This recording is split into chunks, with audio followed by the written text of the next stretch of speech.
delighted to be joined by Ben J. Davidow from Atlanta, Georgia. So I hope I got that correct. It's lovely to speak to you. How are you? Fantastic. How are you doing? I'm very well, thanks. And now I have to know, what does the J stand for? Joseph. Joseph. I was thinking Jesus, but close enough. So well done you. Anyway, I should tell everybody that you also go by the name of Gas Hound. Yes, And that the is true. reason we're speaking is you have announced an Unplugged US to UK tour with Mammabear. Yes. So I've got a lot of questions, as I'm sure you can imagine from that. So first of all, you're Gas Hound. So what is your connection with Mammabear, who I am informed is called Kyle Gordon in real life? How did you meet and how did you come to be working together? So let's start with that. Yeah. So I am a little bit younger than Kyle, and I kind of grew up watching Kyle play on different stages in downtown Atlanta. There's a strip here called East Atlanta Village where most of the rock venues are. And I remember going to see different formations of Mammabear playing and going like, yeah, these are the venues I want to get into. And I always had an admiration for his playing because he's a really frenetic, energetic player. Gives off a lot of like punk vibes. He's just sort of like covering the stage, like he a three-piece that looks like eight people or something playing. Um, so I kind of met him through the scene and like playing in a lot of different amalgamations of bands. And then over quarantine, he was working on a record where he had kind of it was like a reduction of Mammabear down to himself, working with a couple of other songwriters. And I hopped in to help him write and kind of finish out some of the songs on his last record, Free Radical. And through the process of working on that record with him, I began to run some of his PR and some other things. And he told me about this tour coming up, and I kind of baited him into letting me hop on. So he's allowed you to join him. Yes. So it's going to be the two of you, or is there a full band in Sioux? I mean, It's sort of how gonna does be it the work? two of us. I'm gonna open. He does have some players lined up over by y'all of different bands that we're gonna be playing with that hopefully can kind of like fill out at the end of the night or make the show more interesting. But the idea was to kind of go back to our roots. We've both played in a lot of full bands, and we wanted to have sort of a challenge of playing like live, raw, solo, nobody else around, and touring doing it. And so doing it together kind of felt like an easier way to, wade into the water instead of just jumping straight into the deep end. Safety in numbers. Yeah. Yeah. So right. So you're doing an unplugged tour. Right. So Yes. what made you decide to do that? Because when you say that his shows are quite frenetic, I imagine something, loud and electric. So you decided not to do that for this tour. Yeah, we decided for a number of reasons that, kind of like what I was saying, just for presenting a different side of artistry. Like, yes, we're artists that can play in full bands, but we can also, we can be a one person, a two piece, a three piece, whatever you want, a 9-piece band, which I have put together before here. Um, And so also that less was part of equipment it. to bring over from America. Yeah, yeah, and then of course there is the logistics of traveling to Practicality. another country. Yeah, so it's kind of by necessity too. I was thinking it's just a lot easier. We talked about having different people fly over with us, but it's costly to travel these days. And we kind of thought if we just honed in, it was just the two of us, we could get it done a little bit easier. Right, are you going to be doing like headline shows, or are you going to be supporting UK bands on a tour Um, here? Kyle's gonna do some headlining. I'm mostly there as support. And then we have other supporting locals lined up at all the different shows. What kind of dates you're going to be playing? I know it's early October, so from Yes. when until when? Yeah. So we are coming into the country on the 2nd. we'll be playing in London that night. Um, and then the second night we'll also play in London. I believe that I can't remember the first night what it's called. Oh, it's called Butcher's Arms, which is just a little bit outside of downtown. And then we'll be playing at the Fiddler's Roof. No, the Fiddler's Elbow. That's right. I keep thinking of like Fiddler on the Roof every time I hear it. Yeah. Have you? Yes, exactly. Anyway, so a couple of dates in London, then we'll be like headed up north. We come back down on the 9th from Wales. I And just come then back from Wales. You been to really, Wales before? I have actually once Have you? before, and I loved it. It's beautiful. It is. It is beautiful. Yeah. Ah, okay. So, right. So you're doing these shows now. After that, you're going to be doing sessions at Abbey Yes. Road Studios. So, how did that come about? I mean, did you just sort of, phone them up one day, say, "Hi, Abbey Road Studios, we'd like to come and do some sessions. Is that okay?" I mean, how does it work? Uh, Basically, for lack of more interest, I was putting together the tour. I had the idea of, I was like, I want to do as many things as I can. Like, I want to play like in video in front of an old abandoned castle, which I know there's plenty of. Like, Don't I we want to, all? Yes. I want to go and, play at different record stores and line up radio stuff. And so then I started looking into different studios. I was working with our engineer here, Chris Sampson, who recorded Mammabear's last record and my stuff and did a lot of our video and photos. So Chris is telling me, why don't you just go record Abbey Road? And I went, well, I don't know. Why don't I just jump off a cliff, Chris, or fly to the moon? Or, that seems ridiculous. And then I was like, well, I shouldn't be so pessimistic. Maybe let's look at it. And we looked it up. And he was like, well, here's an email. So I emailed them and the studio coordinator got back to me. And then uh yeah, I started making calls to London and now have call with you, that kind of thing. Just kind of like the process of seeking kind of made it happen. Yeah. So it just happened. That's brilliant. So are people going to be able to come and watch you during these sessions? Is there like a uh limited number of tickets? I suppose they could. We're mostly doing, it'll be like a closed session. We'll open the day with live sessions, and then I had imagined doing some kind of like single track, multi-track recording after that throughout the Okay. day. They're 2 10-hour back-to-back days. Okay. Sounds tiring. Um, yeah, I like a 10-hour day. I've actually done 12-hour before out in the desert here, with the dudes from Eagles of Death Metal out in Joshua Tree. We did like a 3 12-hour day stint in a row, which is Oh, quite a musical bender, I guess you could call sounds it. like it. Yeah.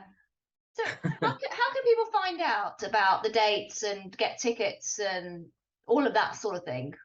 Yeah, honestly, if they just look up Gas Hound or Mama Bear, either one, I think most of Kyle's handles are at Mama Bear Music, and mine is just Gas Hound or Gas_Hound.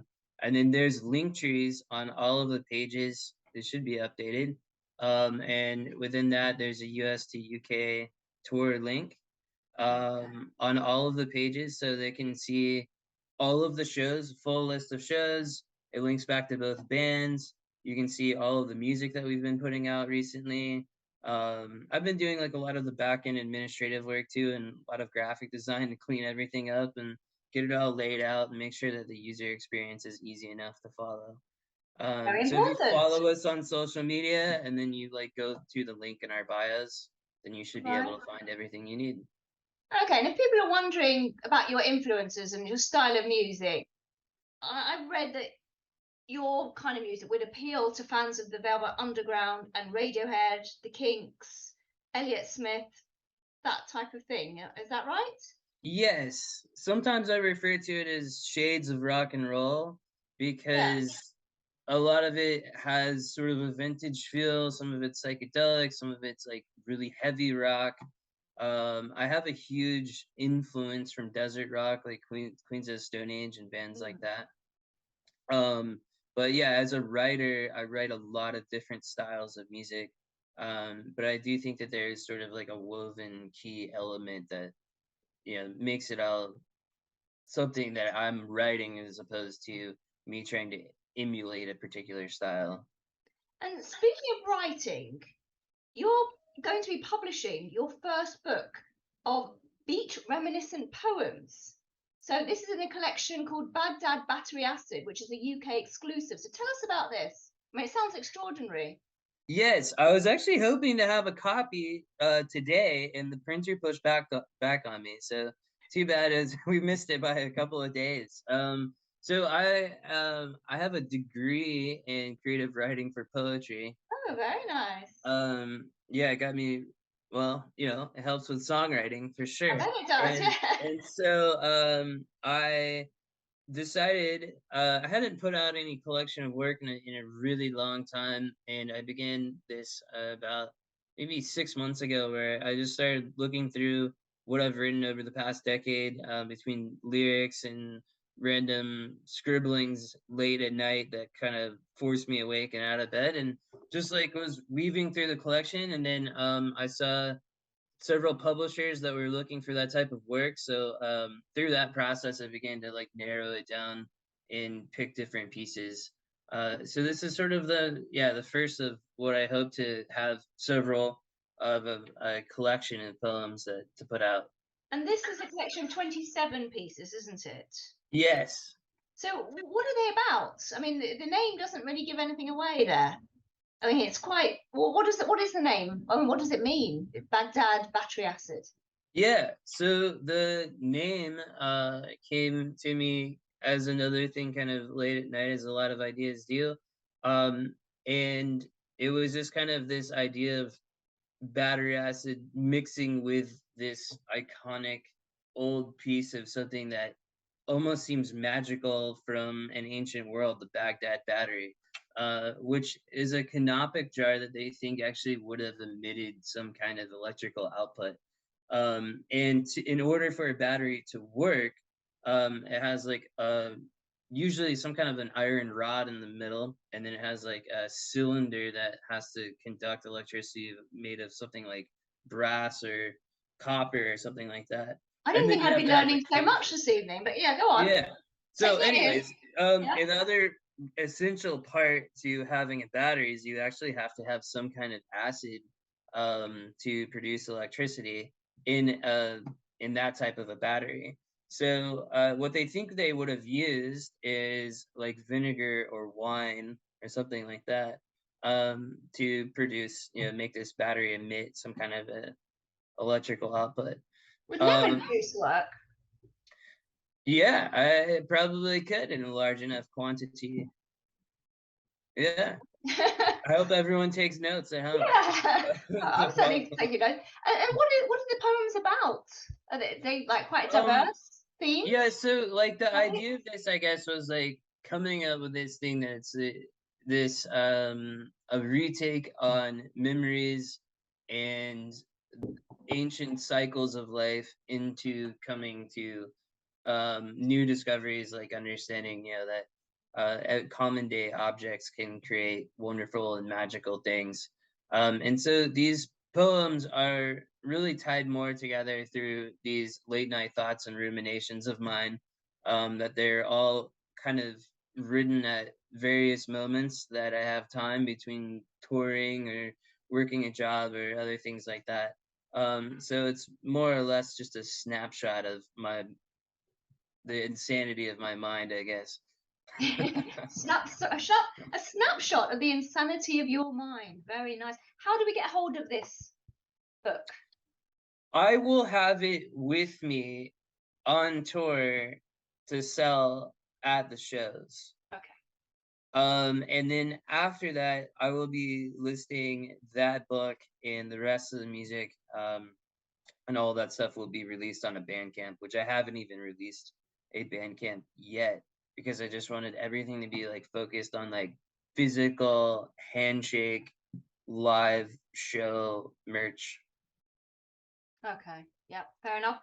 I mean, we've covered quite a few things here, but I want to know really why the UK? what makes you want to come over here? I don't know, have you toured here before? Or is it like on a bucket list of things you wanted to do? You know, come over to UK. Why here? What do we Yeah. have that you want? Well, you What have can a you lot of teach things I us? want. Apart from battery Yeah, stuff. I'm not sure what two Southern boys from Americans can teach the UK, but hopefully it's something about, you know, that we can bring our Southern charm and wit and compassion, um, and maybe a little bit of our hospitality. The tour really came together because Kyle had toured with another band in the UK before, and he felt like the people in the UK were just so over heels in love with rock and roll and energetic, and he was hoping to kind of be re-energized by the people in the UK, because sometimes I guess it feels like playing around where we are in the southeast can be difficult to motivate people to come to a show, or if you know, the towns are pretty far and wide here and spread out. Yeah, we're all um, squished together here. Much less traveling time. yeah, and it seems like, you know, more people are like able to like walk up to a pub or a bar. As here, like everything is a 20 or 30-minute drive for almost everyone. It's like you have to have a car. Yeah. So part of that, I think, is a huge influence of like, we're hoping that, you know, the crowds would be much more engaging, and that was his experience, and he kind of fell in love with it. And for me, it's always been a bucket list to be, you know, touring in Europe. So it's led to a lot of discovery about like, how do I do that? How do I help other people do that? And vice versa. It must be very exciting. You excited? I am excited. Yeah? Bit I'm nervous, getting there. maybe? I'd be nervous if it was me. Like, you know, all that traveling and not knowing what was going to meet you at the other end. But I'm sure you'll get a great reception. The only advice I would give you, which Yes. I've seen before from American bands coming over, not very often mind actually, but they bring a Union Jack with them and think this is great. We'll wave a Union Jack around, you know, and everyone will love it. But unless it's something to do with the Queen over here, we don't really like, don't really go into for the flag waving, you know, not really into. Okay. Yeah. Axl Rose likes doing this as well, doesn't he? Sort of comes and tours UK and he wears all Union Jack pants and hats, whatever, and thinking, yeah, we're going to love it. And okay, you know, people do cheer, but generally we kind of roll our eyes and think, just don't, you know. So No, I would be much more likely to go like spaghetti western with it, I think, yeah. than It's not Union. that we're not patriotic. We just don't go in for flags. You know, just not a thing really. I feel that. Yeah, I honestly can't say that I'm a very patriotic person in general. So it's probably not gonna happen with me. Yeah. If we're raising any flags, it's gonna be our freak flag. Freak flag, what's that? I think Hendrix talks about raising your freak flag high. Yeah. That's your inner self of you know, not Okay. conforming to other people. Well, we're very It's happy sort for of, you to raise that. So that's absolutely fine. So, yeah. well, I hope you're going to be playing near me, sort of Manchester-ish area, which would be Yes, we lovely. will. And I'm going to keep an eye on your tour dates. We're I gonna wish be you all the very playing. best with it. And Yeah, safe thank you very travels. much. Yeah, I think we'll be playing at the Eagle Inn in Manchester. Sounds familiar. Do you Salford, know yes. I where once got very lost trying to find it, but I know where it is now. So Oh, okay. Yeah. Well, that's good to yeah. know. Yeah. Well, it's been great talking to you. So my regards to Mama Bear. Will So do. not spoken to him yet, but all being well, we'll be meeting very soon. And all the best of luck with the book, with the tour, and I can't wait to hear how it goes. Yeah, thank you very much. I appreciate your time and talking to everyone. This is rock and roll, burning out to my soul.